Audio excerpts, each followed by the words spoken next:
सभी को तीरथ साहू का प्रणाम नमस्कार। आप सभी स्वस्थ रहें, मुझे सब्सक्राइब करें।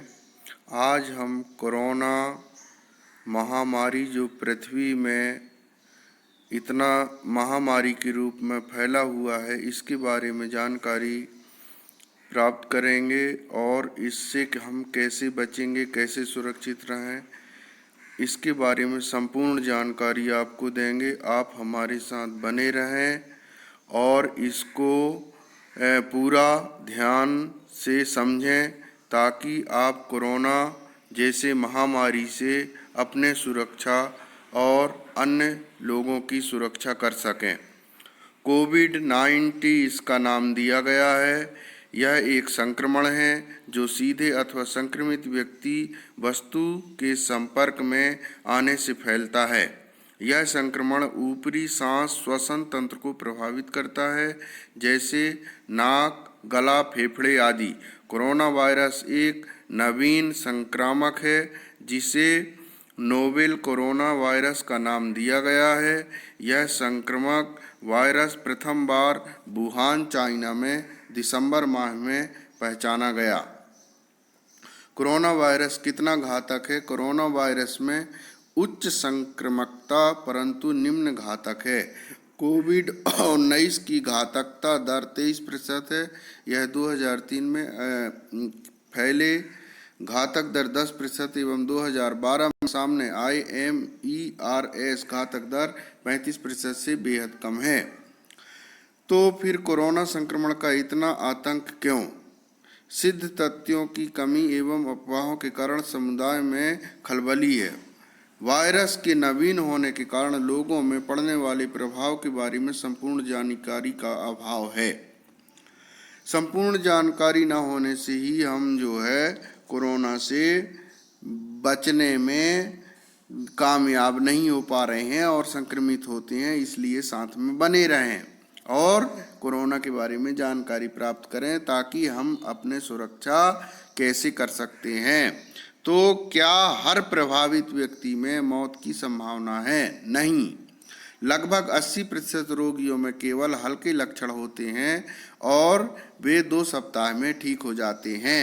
अधिकतर समय पर की गई चिकित्सकीय देखभाल से ही लक्षणों का उपचार किया जा सकता है। कुल पृष्ठजों की संख्याएं 111, मृत्यु दर 2 होती है, उसमें से ठीक हो जाते हैं 13 और उपचार रोगियों की संख्या 98 हो जाती है। ये गणना है जो दी गई है। कोविड-19 से कौन और कितना बीमार हो रहा है? बुजुर्ग लोगों में कोविड-19 का गंभीर संक्रमण होने की दुगनी संभावना होती है।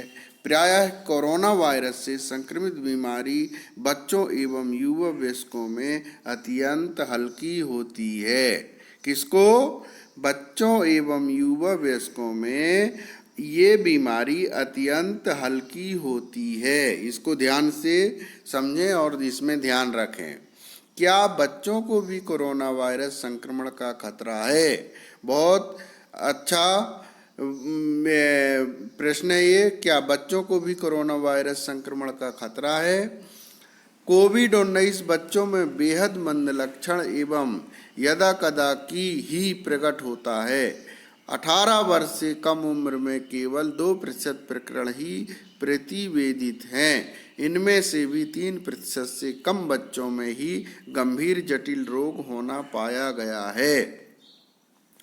आगे समझते हैं कोरोना वायरस कैसे फैलता है। एक संक्रमित व्यक्ति एक स्वस्थ व्यक्ति को संक्रमण फैला सकता है। यह संक्रमित व्यक्ति में स्वस्थ व्यक्ति तक कोविड-19 संक्रमण आँख, नाक एवं मुंह के रास्ते से छींक खांसी के द्वारा फैलता है। जब सामने वाला व्यक्ति यदि मास्क लगाया है या नहीं लगाया है और वो छींक रहा है, लेकिन उसके द्वारा दूसरे व्यक्ति को आँख, नाक एवं मुंह के रास्ते से फैलता है।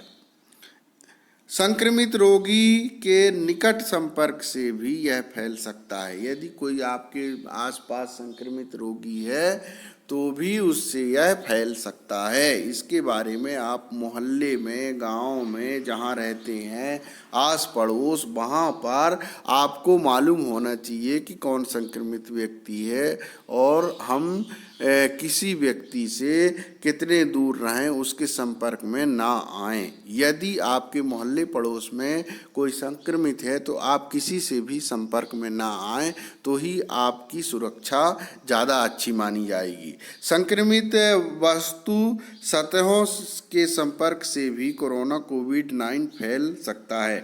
वस्तुओं से भी कोविड-19 फैलता है। आगे चलते हैं दोस्तों। क्या कोरोना वायरस खाद्य पदार्थों के माध्यम से भी फैलता है? नहीं, ऐसा कोई साक्ष्य उपलब्ध नहीं है। खाने की वस्तुओं से आमतौर पर कोरोना संक्रमण नहीं फैलता। आगे चलते हैं। अगर कोई खांस छींक रहा हो तो क्या उसे कोरोना संक्रमण है? नोवल कोरोना वायरस का संक्रमण केवल निम्न परिस्थितियों में हो सकती है। यदि बुखार, खांसी, सांस की तकलीफ के साथ निम्न में से कोई इतिहास हो। कोरोना वायरस प्रभावित क्षेत्रों में भ्रमण का इतिहास, ऐसे किसी व्यक्ति के निकट संपर्क से कोरोना वायरस के उपचार, रोगियों के लिए चिन्हित स्वास्थ्य केंद्र, प्रयोगशाला में जाने से। यदि नोवेल कोरोना वायरस का किसी को संक्रमण हो तो वह क्या करे? कोविड-19 के लक्षण संपर्क दिनांक 2-14 दिनों में उत्पन्न होते हैं। इसके लक्षण 2 से 14 दिनों में ही उत्पन्न होते हैं। ऐसे में बुखार, जुकाम, सर्दी, गले में खराश होने पर घबराना नहीं चाहिए। दोस्तों, इसमें घबराना नहीं चाहिए। दिन में 2-3 बार भाप लेना चाहिए ताकि श्वसन तंत्र का कंजेशन कम हो। पर्याप्त पानी पीना चाहिए और आराम करना चाहिए। बार बार साबुन पानी से हाथ धोने से संक्रमण के फैलने को रोका जा सकता है। निकटतम स्वास्थ्य केंद्र पर चिकित्सीय सलाह लेना चाहिए और डॉक्टर के परामर्श के अनुरूप दवाएं लेना चाहिए। बिना डॉक्टर के कोरोना का कोई भी दवा अपने मन से नहीं लेना चाहिए, इतना ध्यान रखें। सामान्य जुकाम, फ्लू एवं कोरोना वायरस। सामान्य जुकाम, फ्लू, कोरोना वायरस, ये इसका टेबल दिया गया है, इसको आप समझ लेंगे। आगे चलते हैं। नहीं, कोरोना की जांच केवल संदिग्ध प्रकरण में ही चिकित्सीय अनुशासन के आधार पर ही की जाती है। क्या कोरोना वायरस की जांच किसी भी प्रयोगशाला में संभव है? क्या इसके लिए घर पर सैंपल दिया जा सकता है? वायरस की अत्यधिक संक्रामकता की दृष्टिगत रखते हुए केवल चिन्हित विशेष प्रयोगशालाओं में ही जांच की अनुशंसा है, जो गवर्नमेंट चिन्हित की है। फिलहाल केवल बायोसेफ्टी लेवल 4 प्रयोगशालाओं में ही कोविड-19 के सैंपल परीक्षण किए जा सकते हैं। क्या अगला चलते हैं। क्या कोरोना वायरस से संक्रमित व्यक्ति पूर्ण रूप से ठीक हो सकता है? हाँ, 80% रोगी बिना किसी विशेष उपचार के ही ठीक हो सकते हैं। 80% रोगी बिना किसी विशेष उपचार के ही ठीक हो सकते हैं। क्या कोरोना वायरस संक्रमण का उपचार संभव है? हाँ, बिल्कुल संभव है। लक्षण आधारित उपचार अत्यंत प्रभावी है। फिलहाल नोवेल कोरोना वायरस का कोई विशिष्ट उपचार अथवा वैक्सीन उपलब्ध नहीं है। अभी वैक्सीन भारत में या किसी भी देश में इसके उपचार का नहीं बना है। क्या लहसुन के सेवन से कोरोना संक्रमण की रोकथाम संभव है? ऐसा कोई वैज्ञानिक साक्ष्य उपलब्ध नहीं है जिससे लहसुन की कोरोना वायरस संक्रमण से सुरक्षा प्रदान करने की क्षमता सिद्ध हुई हो। ये अफवाह है कि लहसुन खाने से कोरोना वायरस ये होता है, इसमें आप भ्रमित में ना रहें और इसको आप कोई इसका साक्ष्य उपाय नहीं है, ये गलत है। आगे चलते हैं। क्या गर्म मौसम से कोविड-19 का आउटब्रेक समाप्त हो सकता है? मैदानी विशेषज्ञों की राय में तेज गर्मी पड़ने पर कोविड-19 का फैलाव कम हो सकता है, लेकिन इसका कोई प्रभाव कम नहीं होता। न इसको गर्म का प्रभाव पड़ता न ठंड का पड़ता। ये अपने आप काम करता है। ये जो है बहुत खतरनाक है कोरोना वायरस। कोरोना वायरस वस्तु सतहों पर कब तक जीवित रह सकता है? छेद युक्त सतह जैसे कागज, लकड़ी, पुष्ठा, स्पंज, कपड़े आदि पर यह 8-10 घंटे तक जीवित रह सकता है और गैर छेद युक्त सतहों जैसे कांच, प्लास्टिक, मेटल या वार्निश वाली लकड़ियों पर इसे कुछ अधिक समय तक कोरोना वायरस जीवित रह सकता है। कोरोना वायरस से सुरक्षा के लिए कैसे मास्क पहनना चाहिए? सामान्य सर्दी खांसी के लक्षण होने पर आम जनता द्वारा साबुन पानी से बार बार हाथ धोना चाहिए और संक्रमण की रोकथाम हेतु कपड़े का मास्क उपयोग करना चाहिए। 3. परत युक्त डिस्पोजेबल सर्जिकल मास्क वायरस से सुरक्षा के लिए पर्याप्त है। इसका उपयोग स्वास्थ्य कर्मियों एवं पैरामेडिकल कर्मियों द्वारा किया जाना चाहिए, उचित है। N95 अथवा 99 मास्क की आवश्यकता केवल संक्रमित रोगियों से संपर्क आने वाले मेडिकल स्वास्थ्य कर्मियों को पैरामेडिकल कर्मियों द्वारा किया जाना चाहिए। क्या कोरोना वायरस संक्रमण पालतू अथवा अन्य जानवरों को हो सकता है?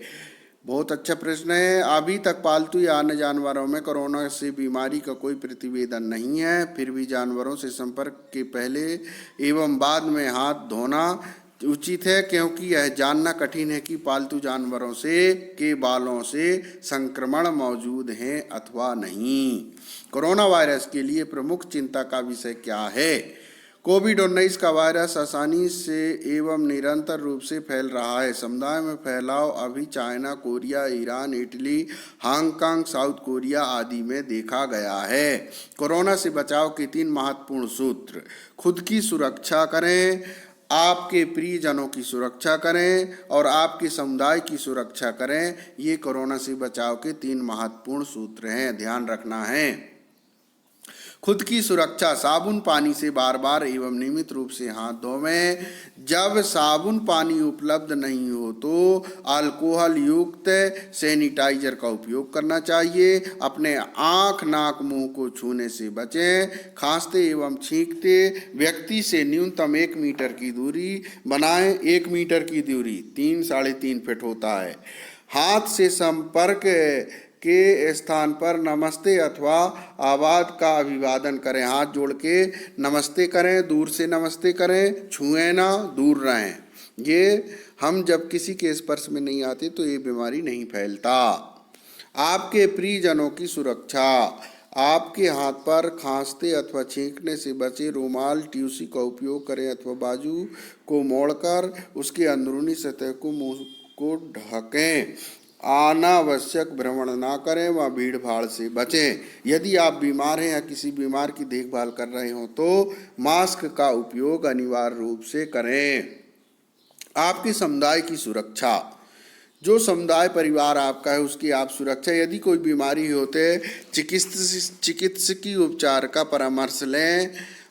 यदि कोई बुखार, खांसी अथवा सांस की कठिनाई हो तो घर के भीतर रहने की सलाह दें अथवा कर्मियों के संपर्क में समझाइश दें। उनकी सलाह मानने को कहें। बिना सोचे कोई भी मैसेज फॉरवर्ड ना करें, विशेषज्ञों की राय माने।